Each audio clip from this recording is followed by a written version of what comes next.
Right, one thing I noticed is that these weren't even tight. They're just like loose, the bottom perch. I presume that's not even tight as well. Look. So I'm just going to go in. I've got some, these are I think max speeding rods. I didn't put them on myself, but just what we got.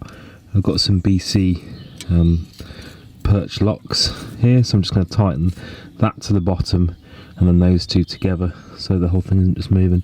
And then I'm going to check what that is around the other side, just so we've got the same left and right. So I've got a set of vernier calipers here, and it looks like we've got about 57mm between the bottom perch and the top perch. What have we got?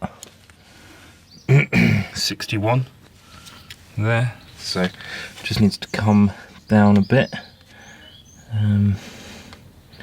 So I'll just change that. Okay. I guess, yeah, this is loose. Of course it's loose. So this bottom perch, I'm just going to tighten that against there. And then with this is one big, one small. This one, I'm going to put it the right way around. So, yeah, there, and then here, and then tighten that. So that one's tight against there, the body, and that one's tight against each other. That's the preload. I don't know how well these are working, but you know, they were on the car. Let's put that in there. So that should be like the dust cover. Dust cover should be doing something. It's got more chance now. So one thing about this car is it didn't come with any of these tow links connected, so tow arms I guess, but it did come with these hard race items. So what I've done is I've just made sure that they're both the same length, you know, just staring through, have it lined up, stare through that side and that side, exactly the right size. They're 21mm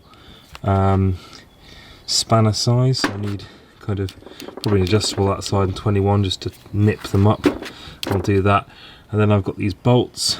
See, these are quite rusty. I'm just running it there, M10 by 1.25. So I'm just running that through this little die here. I've got another one here, so some WD-40 in that just to clean them up. So that will be one side of the story sorted.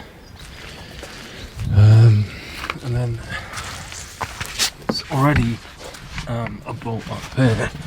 If ideally I'd like the same both sides, so I'm just going to see if that's the right size to go in there, the one I've already got, and then get the right size there. I want to use Honda box really, it's just nicer. Tow arm up like this, that's an adjustable, it's a 21mm, and one goes one way, one goes the other. M10 by 1.25 and a 65mm length and a 45mm length.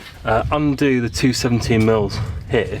That means I can actually get that bolt in, because the bolt needs to kind of go in here like that. So taking them out has enabled me to do that.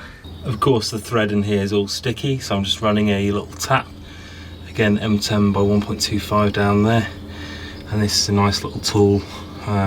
Has a square end one side, 1/4 inch, and just this little knurling, so I'm just going to pass that in and out of that with a bit of WD on it, and hopefully it'll go in then. So you can see the thread of that's quite a lot cleaner now, and just by hand it will just go in and out. So yeah, it's a good word to the wise. A lot of these parts have been sitting out, getting rusty and whatever, the bolts, people have messed around with them in the past, so it's always good just to kind of use taps and dies and all these threads. Obviously you just end up messing up your fasteners anyway. This is a little tool I picked up from a car show ages ago. See, it's got a little 1/4 inch hole there, and then you know, you can just basically place that in there like that and then use that as a little nifty tap setup. So anyway, now I should be able to put this thing together. So once you've done that, it's all pretty easy. You basically just hang this down, put that 14mm through here, but don't tighten up, it's still not tightened up fully, and then place this 14mm in here, the shorter bolt. You can see, if anything, it could be even a bit shorter than it is, but whatever, doesn't really matter. And either way, tighten that up. It looks like there's a witness mark there towards the inside, so I'm just going to leave it as it is, but it'll need tracking. And then this is still loose, this 14mm there, and then I'm just going to run these two 17mm here and here, and then finally do the 14mm up there, just so it's not under too much torsion to begin with. Ideally, I guess you would set it on the ground and then tighten it up, but I ain't got time for that. So the two 70mm are torqued then, and then this 40mm tightened up, and then finally you can do the inner one. You see it's still got some movement, but place it wherever you want it to put it, and I'm going to put it where the witness mark is there, towards the inside of the car. So just tighten that up, and then that's done. I have to do the other side. I start to think with the witness marks there must be some kind of washer here, and certainly it needs some type of way of supporting the load, so I just put this big washer in there. Not ideal, but I can obviously get another one, but for now that's fine, and that's all tight. The last thing I'm going to do is just double check that this arm is not moving or anything, so because it's adjustable.